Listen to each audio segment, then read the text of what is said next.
নমস্কার, শ্রীগুরুর পাদপদ্মে প্রণাম জানিয়ে শুরু করছি কৃত্তিবাসকৃত মঙ্গলাচরণ।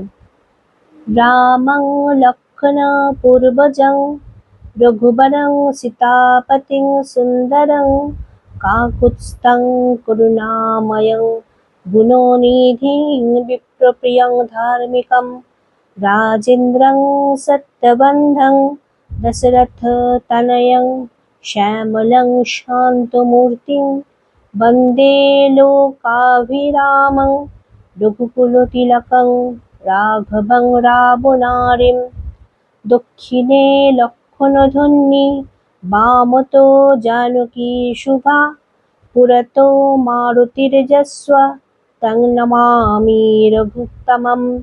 রামায় রামচন্দ্রায় রামভদ্রায় वेधसे रघुनाथाय नाथाय सीताया पते नमः। कूजन्तं राम रामेति मधुरं मधुराक्षरम् आरूढो कविताशाखं वन्दे বাল্মীকি কোকিলম। একদা গোলকে লক্ষ্মী দেবীকে সাথে নিয়ে ভগবান লীলা করার জন্য 4 অংশে 4 রূপে ধরাধামে আবির্ভূত হবার সংকল্প নিলেন। এই আবির্ভাবের সূচনা স্বরূপ তিনি গোলকে শ্রীরাম, ভরত, লক্ষ্মণ ও শত্রুঘ্নের রূপ ধারণ করলেন। সোনার সিংহাসনে শ্রীরামরূপী নারায়ণ বসে আছেন, পাশে আছেন সীতা দেবী রূপী ভগবতী লক্ষ্মী দেবী। তাদের মাথায় ছাতা নিয়ে দাঁড়িয়ে লক্ষ্মণ এবং ভরত ও শত্রুঘ্ন শ্রীরাম এবং মাতা লক্ষ্মী দেবীকে চামর ব্যজন করতে লাগলেন। এমন সময় সেখানে উপস্থিত হলেন নারদ মুনি। দেবর্ষি নারদ ভগবানের এই লীলা দেখে ভাবে বিভোর হয়ে গেলেন। তিনি তো কিছুই বুঝতে না পেরে প্রথমে ব্রহ্মার নিকট উপস্থিত হলেন। তারপর দুজনে মিলে শিবালয়ে গেলেন। ভগবান শিব এবং মাতা পার্বতীকে বন্দনা করে জানতে চাইলেন, কেন প্রভু এরকম 4 রূপ ধারণ করলেন? আশুতোষ তখন সন্তুষ্ট হয়ে বললেন, কহ ব্রহ্মা কহ হে নারদ তপোধন, দোহে আনন্দিত আজি দেখে কি কারণ।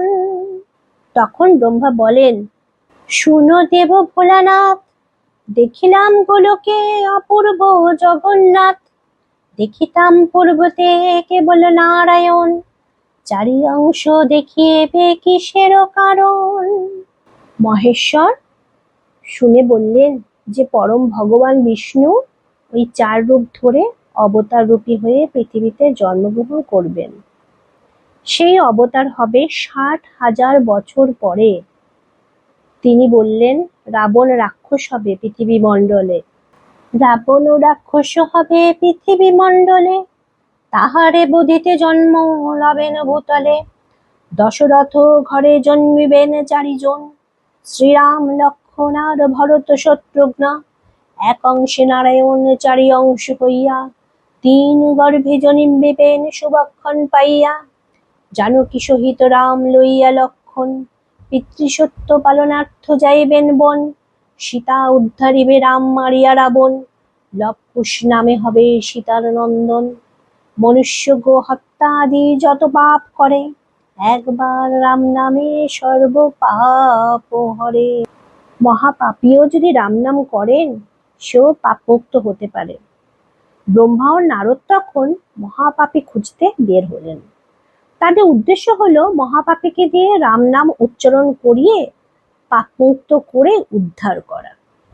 অবশেষে তারা রত্নাকর দস্যুর সন্ধান পেলেন।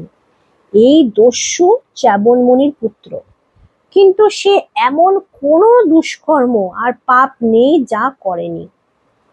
ব্রহ্মা ও নারদ তখন দস্যু রত্নাকরের উদ্দেশ্যে যাত্রা করলেন। ঘন জঙ্গলের ভেতর একটা গাছের মাথায় বসে পাপী রত্নাকর বসে লক্ষ্য রাখছে কে আসে। কিন্তু সেদিন দৈব বলে কোনো পথিক ওই পথে এলো না। ভীষণ বিরক্তি নিয়ে হঠাৎ তার নজরে পড়ল 2 সন্ন্যাসীকে। তিনি ভাবলেন, সন্ন্যাসী তাতে কি, গায়ের বসন্ত নেওয়া যেতেই পারে। যেই না সন্ন্যাসী রূপী ব্রহ্মা ও নারদ রত্নাকরের কাছে এলেন, তখনই হাতের মুগুর নিয়ে ওদেরকে হত্যা করতে গেল রত্নাকর। কিন্তু মুগুর আর কাজ করে না। তখন রত্নাকর ভাবছে এটা কি হলো। তখন ব্রহ্মা জিজ্ঞেস করলেন, তুমি কে? কেন এত পাপ করছো? ব্রহ্মা আরো বললেন, পাপ করো কার লাগি, তোমারে পাতকের কেহে আছে ভাগী। রত্নাকর বলে, যত লয়ে যাই ধন, মাতা পিতা পত্নী আমি খাই চারিজন, যেবা কিছু বেচে কিনি চারিজনে খায়, আমার পাপের ভাগী চারিজনে হয়। শুনিয়া হাসিয়া ব্রহ্মা কহিলেন, তবে তোমার পাপের ভাগী তারা কেন হবে? করিয়াছ যত পাপ আপনার কায়, আপনি করিলে পাপ আপনার দায়। জিজ্ঞাসা করিয়া তুমি আইসো নিশ্চয়, তোমার পাপের ভাগী তারা যদি হয়, নিতান্ত আমারে বধ করো তবে তুমি। রত্নাকর তখন বললেন, বুঝেছি, আমার সাথে চালাকি করে আমাকে ভোলাচ্ছ, আমার থেকে পালাতে চাইছো? ব্রহ্মা বললেন, একদমই না, এই আমি গাছের নিচে বসে আছি, তুমি তোমার পরিবারের সদস্যদের কাছে জিজ্ঞেস করে এসো তারা তোমার পাপের ভাগীদার হবে কিনা। তারা যদি রাজি হয় তবে এসে আমাকে বধ করো। এরপর কি হলো জানতে হলে চ্যানেলটা সাবস্ক্রাইব করে শুনতে হবে। ভালো থাকবেন সবাই। জয় শ্রীরাম।